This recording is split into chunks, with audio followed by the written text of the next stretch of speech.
A loud stream of boom signals the day's work is beginning. That's incoming now, this ambulance worker tells us. Alexandra and Vladimir answer the call. Temperatura, she says, the code used when someone has been wounded by shelling. Their flak jackets on, they're ready to roll out.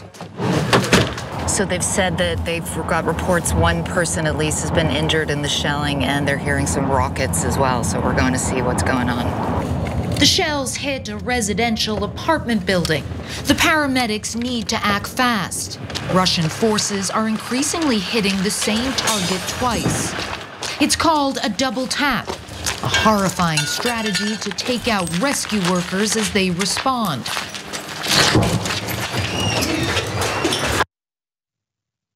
They're seen in this Clarissa Ward, and she's in Ukraine, as you can see. They're following along with, or basically right along with these paramedics, which is a pretty dangerous job. And as she pointed out there, they're running to a building that is in the middle of being shelled.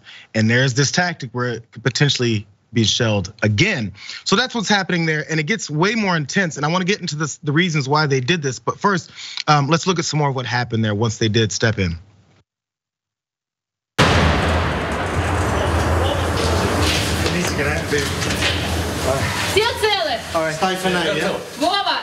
Is everybody okay? Alexandra asks. Our team member, Maria Avdeeva, has cut up her hands on broken glass.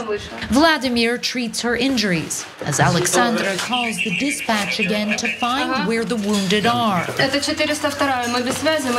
We've got no connection. We're sitting in the entrance, she says, and they're shelling the shit out of us.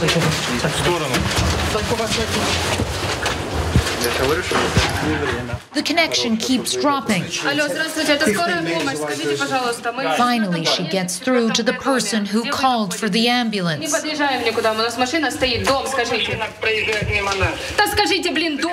Tell me your damn house number, she says. I repeat, 12G. I've told you 1,000 times, he replies. The man is dying. Okay, so it got really tense there to the point, one of the team members, her hand was all cut up from broken glass. The other paramedic is getting a little bit more worried about where they're gonna find these folks. There's signal issues. It's a tense situation. And we got CNN's crew there. I don't know, okay, David. Again, I love that you're here for these stories because you worked at more of the real news and people out in TV. Let's not say real news, but stuff with TV and people going out, reporters going in potentially in these war zone areas and field reporters and all this stuff happening. And you report back to things that are happening there in front of you. This is dangerous. And one of the things that was going on, maybe I'm just a coward, is you don't want to be there if you're not there helping. I mean, the paramedics, I'm sure, wouldn't run in that building if that wasn't their job to run into the building and do something about it. So why, outside of just showing us compelling footage, which I appreciate, I'm not sure if your live should be online just to show us how oddly cool, in a way, these rescue workers are.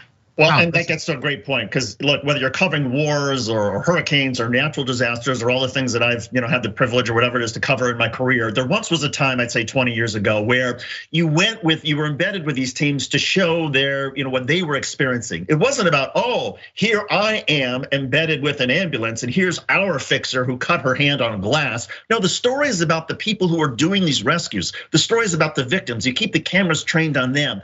But somewhere along the way, I think along with our sort of celebrity journalism, the way things have become, journalists decided, oh, well, let's make it more sort of sticky to our audience by making it more about me. Look at me, Clarissa Ward, or whoever I am, the war correspondent, or look at our photographer who cut her hand on glass. It's not about you.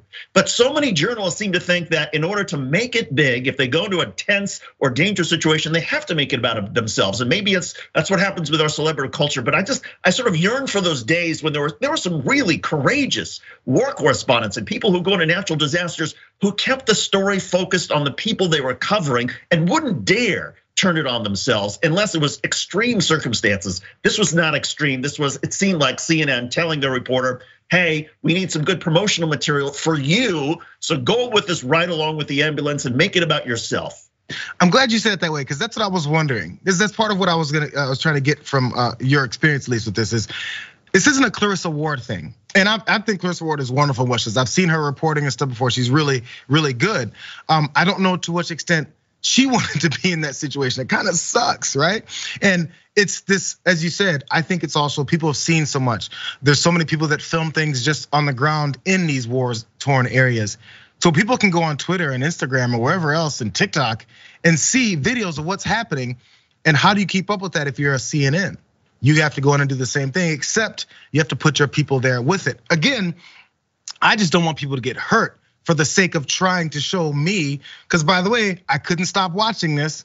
And actually just watch this last clip of when they had to escape to their van because things got even stickier. Watch more. Run out, Vladimir and Alexandra run back in. We find them treating the injured man on the side of the road. Their back window has been blown out by the blasts. He has shrapnel injuries and head trauma. Once they've stabilized him, they rush him to the hospital. Vladimir asks about his pain. The man has been deafened by the blast. Arriving at the hospital, they've done their part. It's up to others now to save him. Back at base, we ask them why they continue to do this work, with all the danger it entails. It's normal. This is our work. Of course it's scary, like for everyone, Alexandra says. Today you were with us in the hottest place, in the oven, but we're still alive, thank God. You feel it's your duty or obligation, Vladimir tells us, to help the people who are still here.